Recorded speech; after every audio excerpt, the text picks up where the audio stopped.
Amidst family. My name is Vicki Dillard, so pleased to be with you here on African Diaspora News Channel. Be sure to give us a big thumbs up, and share the broadcast. Thank you so very much. By the way, family, did you know we had an app? The information is below, so be sure that you check that out. It grows our collective Black voice and makes us stronger folks that speak for you. So thank you so much. Family, let me tell you something. We are more powerful than we know, and our time has come. Yes, we have a lot of criticism about ourselves and, of course, the outside world, and our open enemy constantly criticizes us as well. But when you're in the middle of a war, and we're not out of the war yet, so you all need to remember that just because we made some gains, baby, we are still in the thick of war. But the time for our birth as a new nation is soon coming.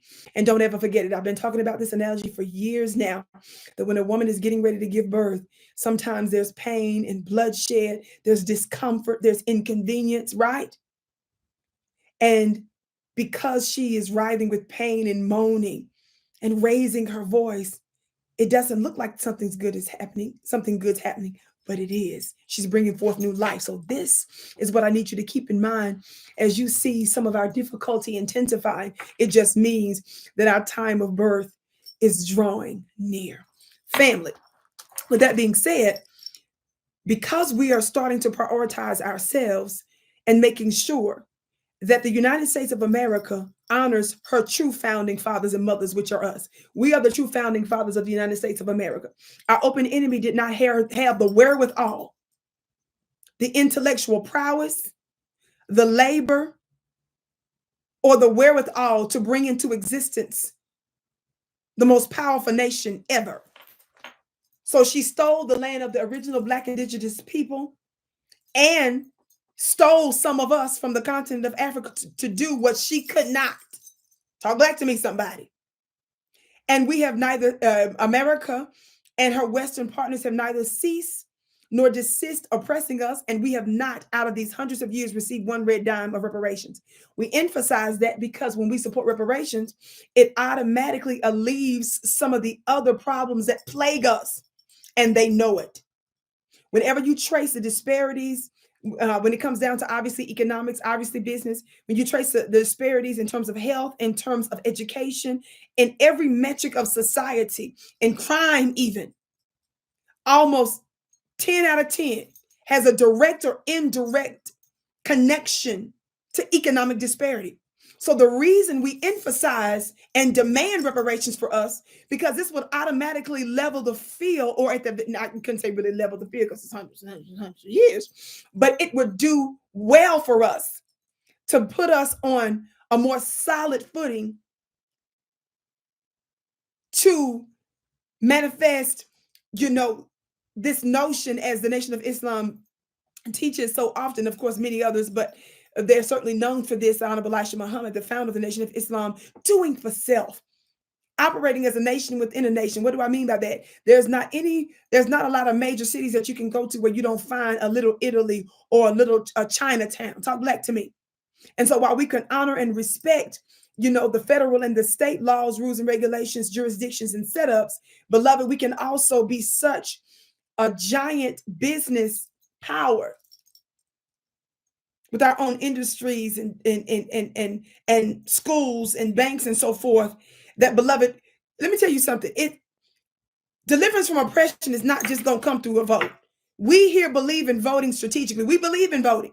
But when you don't give us a candidate that's going to be about the interests of the people, that's your most loyal bloc, which are Black folk in America. And we see that you can come up with reparations of different types for white Afghans, for Ukrainians, for legal immigrants, for illegal immigrants. Talk black to me, somebody. And for the oppressive class in one way or another, for the LGBTQ community and everybody else. When we see that we can send billions and hundreds of billions of dollars in recent times to Ukraine and we don't even feel it. But when we sit here and say reparations for Black folks, people go to scratching their heads. No, baby. Watch this. We can get to my story. I want you to watch this video clip of this Bishop Simon Gordon of Tried Stone Church of Chicago, sitting here making a demand of Black Chicagoans. Watch this. Has been a real challenge for the people of Chicago. Mayor Brandon Johnson held a private meeting with several faith leaders and the director of the NAACP, Derek Johnson. They presented a united front, even though some Chicago residents and even aldermen have criticized Johnson's response to the migrant crisis. We must respect the fact that the residents of this city, as it is residents for cities across the countries, they want solutions that's both compassionate, but also solutions that will not neglect the issues that they are confronted with every day in their everyday lives. The people who live here are saying, what have you really done special to help us? I have youth, I have families who are in desperate need. Marcia Eaglin with Impact Family Center sees the heavy equipment has arrived to build a tent city at the vacant lot at 115th and Halsted. Eaglin says the Johnson administration has not answered the community's questions. We had a meeting and we said what we wanted as a people, as a community, and it does look like some kind of action is happening here. And we just don't understand. I've never gotten word that there was anything that was moving forward on this. As for the participation of Black faith leaders, Mayor Johnson insists their role is significant, but he did not have any details. Can we move on? Because apparently, I've said it repeatedly, that, but let me just, I'm clear, that Black pastors have already stepped up in this moment. Of course, we're having conversations about how the federal government and the state government has to do more. But I wanted to be emphatically clear, because if you're not hearing it, I want you to hear it clear. Black pastors are stepping up as they always have stepped up. Now, did you see this madness, this press conference? Brandon Johnson, the mayor of Chicago, Black folks have been giving him this everlasting word that the whole of the nation is looking to Chicago because they have intensified. Black folks have single-handedly intensified the pressure of prioritizing everybody over us. We were so effective that none of their other political allies, none of their attempts to assuage us, their weak attempts to assuage us, is working. We have unleashed unrelenting pressure, engaged politically in such an effective way that they're now engaging to go to your reverends and bishops and pastors and apostles and prophets and teachers and pastors. Talk black to me. Don't play with me. So the bald-headed brother bishop is Bishop Simon Gordon of Tried Stone Church. And I just need to say that the church name is prophetic. Tried Stone. Sir, you were tried out. God, today. Tired out, I should call it. Just switch some of the letters around instead of calling it Tried Stone Church. It's Tired Stone Church. I think that's the proper name. That's from the dictionary, not the dictionary. The dictionary is my book of words. We just doing a little humor in this. Family, I was listening to one of the Black grassroots voices who's known under a short name, because I won't give their full official name, but goes by the short name on one of the social media platforms as Sandy. She makes the point and she says this, and I quote, you can't withhold your taxes, but you can withhold your tithes and offerings. Bishop Simon Gordon of Tried Stone Church of Chicago believes Chicagoans should stand with Brandon Johnson in providing resources to migrants.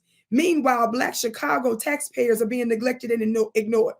Family, I'm telling you, I'm laughing with glee and pride in our people because Chicago has not stopped her engagement. You all see the nonstop coverage we've been doing here. And it is so effective that Brandon Johnson can't cut a break. And you're not going to cut a break because Joe Biden, the Democrat Party, and the other people that put the unseen hand that supported you to put you in power because they knew that you would be a puppet for them. We are backing up to let you know who the real power is. We're going to make it very difficult for you because we gave you your vote because you're supposed to do what we tell you to do. It's a new day. And I'm a spiritual. So I want you to understand the reason why we're gaining so much momentum on everything that we set our minds to is because when we tap in spiritually and righteously, the unseen government of the divine and our ancestors and other spiritual beings work with us to accomplish on earth. This is what I'm going to be teaching in my upcoming new monthly school, my new mastermind school. That's the Vicki Dillard Mystery School. Be sure to go to my website at vickiplanet.com and join my email list so that you're notified when we release it. That's vickiplanet.com, VICKI planet.com. It's a new day. The sister here said, and she's not clearly the only one, ostensibly, they can hold their tithes and offerings. If you're going to sit there and be the mouthpiece of an unjust government, and I want you all to see the interplay between the spiritual, the religious community, and the political. Do you all understand, whether you understand it or not, whether you know it or not? They're inextricably connected. And this is the reason why you must know your spiritual power so that you can start wielding it in a very different way. Let me tell you all something. I don't know what made Brandon Johnson and the people that his advisors make him think that we was even going to listen to Bishop Simon Gordon and the other pastors and religious folks that stood up there. Too many of the religious heads have discredited themselves. We long stopped listening to you all. We see how you move and where you stand with the injustice that's happening around the world. So you delegitimize yourself. And if we're going to just take from the Bible text, and I'm happy to quote it because I know it. There's a such thing as a wolf in sheep's clothing. There's a such thing as a true prophet and a false prophet. And just because you call yourself an apple tree, that don't mean you are. So you don't get to just start saying, Black family, well, they say they Christian, I'm supposed to be. No, you don't get a break. You're not off the hook because you're trying to act like you super spiritual and ethical and religious and righteous because you're talking about you just want to believe and stand. No, you're giving those warnings and those admonitions through scripture because you can't go around being silly. You are warned that there's a such thing as a true prophet and a false prophet because there's not going to be an excuse if you knowingly see that somebody that calls themselves an apple tree, but they actually bear lemons. It's written that you'll know them by their what? You'll know them by their what, family? Their fruit. Not just because they said something and the results don't match. You're not off the hook. In fact, your end will be the same as theirs, especially when you willfully and knowingly ignore what is right, what is good, and what is just. Brandon Johnson, you and the Democratic Party are in big trouble, and you can't say that you weren't warned. My name is Vicki Dillard. Thank you so much for tuning into the Vicki Show right here on African Diaspora News Channel. Be sure to give us a big thumbs up, and share the broadcast. Beloved, we also have an app and a website you want to be sure to join. I can't wait to see you again.